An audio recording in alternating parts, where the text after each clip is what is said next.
Assalamualaikum dan salam sejahtera kepada guru-guru dan rakan-rakan sekalian. Nama saya Fitrah binti Abdul Rashid dari Persatuan Bulan Sabit Merah Malaysia.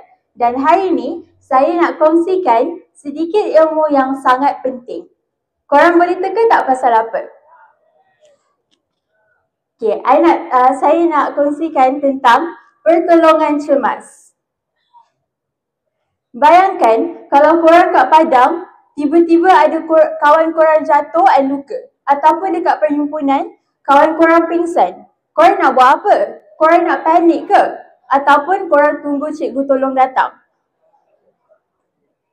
Ataupun korang tahu apa langkah untuk bantuan awal?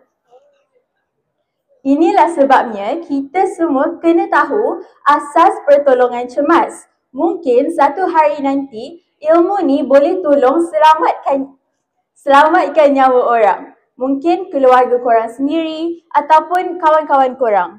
Ataupun orang yang korang tak kenal pun. Okey, dalam BSMM ada 3 asas pertolongan cemas dan ada satu konsep yang mudah yang kita boleh ingat, iaitu LDR. LDR tu apa? Lihat, dengar, rasa. Lihat apa? Lihat situasi. Pastikan tempat tu selamat untuk anda dan mangsa.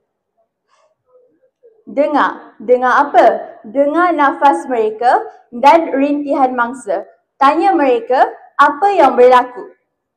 And rasa nadi dan jika perlu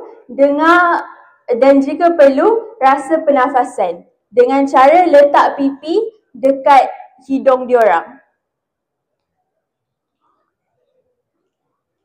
Okey, selain daripada LDR ni, ada juga situasi lain yang ada benda yang kita boleh buat. Contohnya, kalau orang tu luka berdarah ringan, kita kena bersihkan dengan air dan tekan dengan kain bersih ataupun tisu untuk menghentikan pendarahan.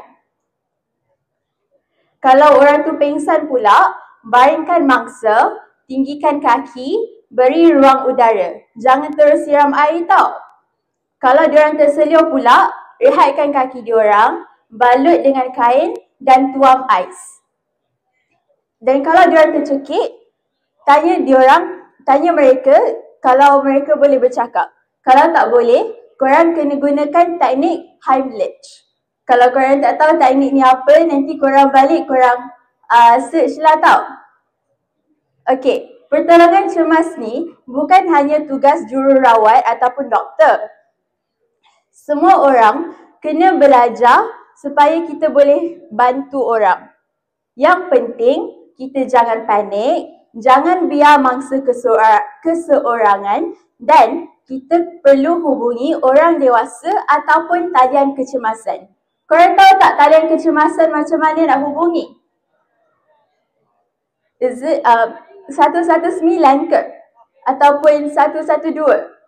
Kalau kat Malaysia, talian kecemasan adalah 999. Akhir kata, semoga sedikit ilmu ni boleh memberi kesedaran kepada kita semua. Ilmu pertolongan cemas ni bukan hanya untuk lencana ataupun markah kurikulum. Ia juga untuk hidup yang lebih bersedia. Bantu ketika perlu, selamatkan nyawa bila mampu. Sekian, terima kasih.